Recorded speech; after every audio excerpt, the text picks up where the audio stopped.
than me, but the very best of luck to Liz McColgan in the 10,000 metres in Seoul. Sally. Yeah, she's sounding very self-confident, isn't she? And of course, if she does make it gold, she can expect stacks of adulation, as can a young pop star who has his first single out this week.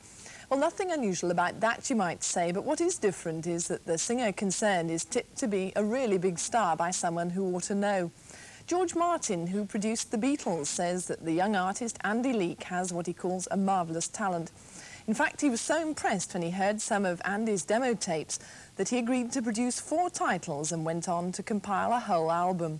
Caroline Wrighton went to meet them. The launch of a debut album is a daunting enough prospect at the best of times for a musician, but it does help to have veteran and revered producer George Martin by your side. Andy Leek is special, says George Martin. Special enough for him to break a public vow that he would not be recording any more new artists. We need some guarantee. We need some guarantee.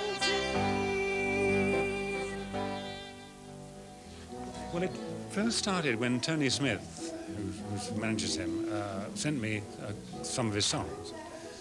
And normally I don't really want to know about new acts because I've done too many of those in my life. But these were so good, I thought, well, let me hear a bit more. And then I met the guy and listened to him singing, and then I realized that he was a very good musician. And I said, well, yes, it's very good, but I haven't got time to produce an album. I've got too many other things on. I said, I'll do 4 titles. So I did the 4 titles, and I enjoyed doing them so much because he was so good. I then did more, and eventually we made the album. And one of the best albums I think I've ever made. I think it's great. Why is he so good? Why is he so good? He's a bit like, it's always invidious to make comparisons, but he's got the same kind of talent that Elton had when he was yet starting. He's a very, very good songwriter.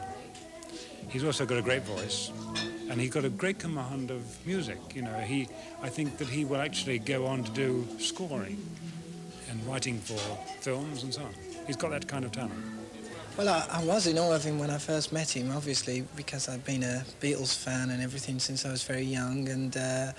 But he's such a nice bloke. He's a gentleman, and he's very easy to get on with.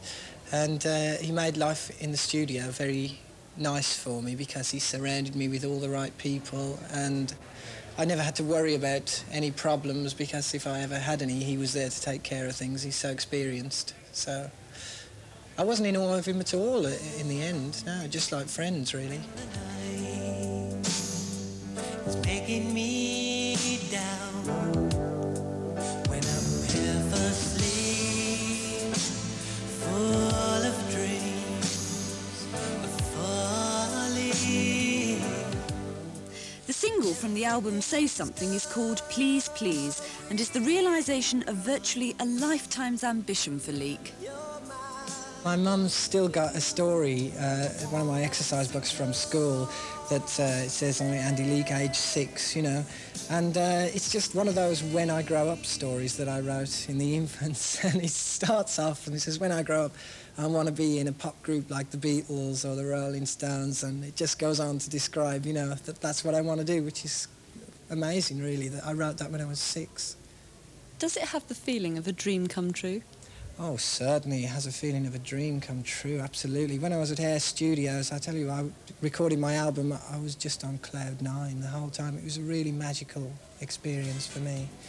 Definitely a dream come true. And under the burning sun, there's no relief, as the world looks on in disbelief. Our leaders stand there lying, while people lay down dying. Oh, mama, they're begging, please, please, give us some guarantees. Please, please, give us hope, not fear. Please, please, we don't want to get on our knees. Mr. Andy Leek, a star of the future, perhaps. We have some weather for you now, and Francis is down with the TUC delegates at Bournemouth. Francis, hello again. Yes, out the window from the Bournemouth International Centre, we can see the sea, the